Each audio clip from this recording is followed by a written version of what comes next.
Można powiedzieć tak, że przez całą jesień 80, zimę i wiosnę 81 Solidarność starała się uporządkować swoje sprawy, uporządkować sprawy zakładowe, osiągnąć warunki do działania. No i oczywiście warunki do życia ludziom. Ale zasadnicze, co tu dominuje, to czekanie na reformę ze strony władzy. Reformę, która jest niezbędna, aby kraj mógł zacząć funkcjonować, aby gospodarka mogła zacząć funkcjonować. Ja jestem absolutnie przekonany, że wbrew temu, co się mówi, wydajność pracy w tym czasie w poszczególnych zakładach wzrastała. Wszędzie tam, gdzie to zależało od ludzi, ona wzrastała. Ja to wiem na przykład z hut szkła, że dyrektorzy byli przerażeni ilością, którą oni produkują, nigdy tyle nie produkowali. Tak przypadkiem się złożyło. No nie było czasu w tych warunkach, żeby to należało zebrać, ale no nie było czasu. Ja nawet parokrotnie mówiłem, żeby zebrać. No a takie mówienie to w ogóle puste gadanie. A to wszystko się przecież marnowało, bo rozpierniczał się cały system. System, który oparty był dokładnie jak rozkład jazdy na tym, że te wszystkie śrubki musiały się złożyć, dopiero centralnie wychodził produkt i ten produkt, który wychodził centralnie, po prostu nie wychodził.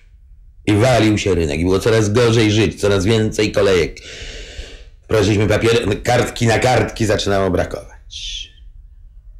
I no jasne było, że my musimy wyjść z jakąś inicjatywą. A nie chcieliśmy z nią wyjść. Nie bardzo mogliśmy z nią wyjść, bo inicjatywa to jest inicjatywa gospodarcza, inicjatywa organizatorska, inicjatywa ustawodawcza. Musi wychodzić od władzy.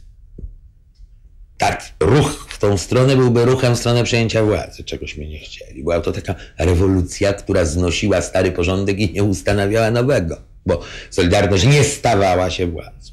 Ja wtedy mówiłem, że to jest wielka korzyść, dlatego, bo dotąd zawsze masy w rewolucji stawały się bezbronne, bo ich organizacje stawały się organizacjami władzy.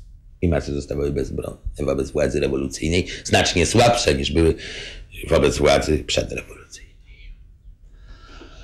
No ale to dobrze mogło dopiero zafunkcjonować, gdyby zafunkcjonowała gospodarka. Mówiłem, Solidarność ludzie powołali po to, żeby lepiej żyć, a żyją coraz gorzej. I te nasze sukcesy z wolnością, która zapanowała w kraju, z cenzurą, z swobodami twórczymi, z swobodami związkowymi, to wszystko jest nic wobec faktu, że ludzie nie mają co